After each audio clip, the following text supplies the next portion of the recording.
ଦୋକାନ ଖାଲି ନାଁଟା କିଶୋର ଭାଇନା ହେଇଯାଇଛି ସେମିତିଆ ଟେଷ୍ଟ ଅଛି ବୋଲି ତା ନାଁଟା ହେଇଛି କିଶୋର ଭାଇନା ମଟନ ଦୋକାନ। ଆଉ ସେ ମଟନ ଦୋକାନ ବିଷୟରେ କମ୍ କହିବି ମୁଁ, ଯେତେ କହିଲେ ବି କମ୍।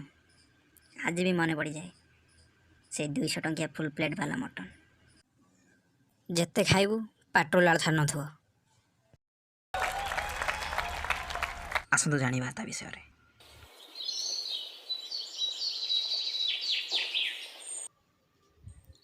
ଆଜ୍ଞା, ଇଏ ହେଲା କିଶୋର ଭାଇନାଙ୍କ ମଟନ ଦୋକାନ। ନା ଲୋଡ଼ା ଅଛି ଲବଣୀଶ୍ୱର, ନାଁଟି ତାଙ୍କର କିଶୋର। ଆଉ ଆଜ୍ଞା ଏଇଠି ଅଛି 4ଟା ହାଣ୍ଡି 5ଟା ଡେକିଚି, ଆଉ ଗୋଟେ ଡେକିଚି ଆପଣଙ୍କ ଆଗରେ।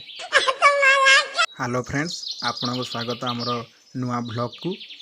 ଭାଇନା ତ ଭାଇନା, ସେ ପୁଣି କିଶୋର ଭାଇନା। ଆସନ୍ତୁ ତାଙ୍କ ମୁହଁରୁ କିଛି ଜାଣି ଶୁଣିବା କ'ଣ ତାଙ୍କ ହୋଟେଲ ବିଷୟରେ କିଛି କଥା।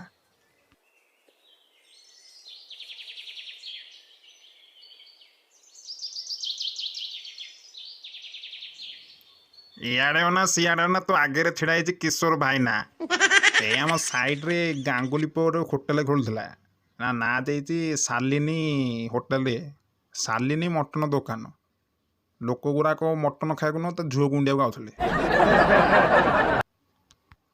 କିଶୋର କିଶୋର ମାନେ କ'ଣ? ଅଷ୍ଟମ ଶ୍ରେଣୀର 7ମ ଅଧ୍ୟାୟ 4ର୍ଥ ପାରାର 3ୟ ଲାଇନ୍ରେ ଅଛି। କିଶୋର ମାନେ କ'ଣ? ଛୁଆଟି ତୁ ସ୍କୁଲ ଯାଇଥିଲୁ ଟି? କେଉଁ ବାଳ ପାଠ ପଢ଼ୁଛୁ? ଖାଲି ମୋବାଇଲ ଧରିକି ହାଏ ଗାଇଜ୍ ଏଠି କଦଳୀ ପଡ଼ିଲା, ଏଠି ଲୁଣ ପଡ଼ିଲା, ଏଇ ଧନ୍ଦା କରି ଜାଣିଛୁ।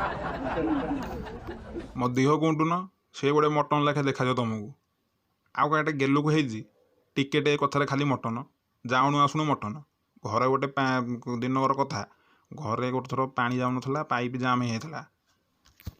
ମୁଁ କ'ଣ କଲି, ଗୋଟେ କାଠିଟେ ନେଲି, ମାରିଦେଲି ଟିକେ, ପାଣି ଠିକ୍ ସବୁ ନିଗିଡ଼ି ପଇଲା। ପୁଅ ଗୋଟେ ଆଇଲାରି ମଟନ ପିସ୍ରେ ଧରି ପଳେଇ ଆଇଲା, ବାପା ଖୁସିରେ ମଟନ ଖାଇଦିଅ। ହେନ୍ତ ଖାଇ ଦେହଟା ମଟନ ଲେଖା ହେଇଗଲାଣି। ଆଉ କ'ଣ କରିବା, 30 ବର୍ଷ ପଳେଇଲାଣି, 30 ବର୍ଷ ହେଲା ମଟନ ଖାଇକି ଚାଲିଛି ଧନ୍ଦା ଆଉ। ଏମିତି ହସ ଖୁସିରେ ଧନ୍ଦା ଚାଲିଥିଲା, କିନ୍ତୁ ଦିନକର କଥା ଅବସ୍ଥା ପୁରା ଖରାପ ହେଇଗଲା। ଦେଖନ୍ତୁ ଦର୍ଶକ ବନ୍ଧୁ, BMC ର ନାହିଁ ଡର, କିଶୋର ଭାଇନା କରିଛନ୍ତି ରୋଡ ସାଇଡରେ ନିଜର କୁଡ଼ିଆ ଘର। ତଳେ ଟାଟିଆ ଉପରେ ଗିନା, ଆମ ପାଖରେ ଅଛନ୍ତି କିଶୋର ଭାଇନା। ଏ କ'ଣ ଏଇଟା ମାରୁଛୁ ବସିକି? ନୂଆ ଟିକେ ତଡ଼କା ଡାଇଲଗ ମାର। ଏପଟେ ଭାରତ ସେପଟେ ଚାଇନା, ଆମ ପାଖରେ ଅଛନ୍ତି କିଶୋର ଭାଇନା। ମା ମାଉସୀ ଆସ ହୁମାଡ଼ି, ଆଜି ଦେବା କିଶୋର ଭାଇନାକୁ ଖୁଣ୍ଟି ତାଳି।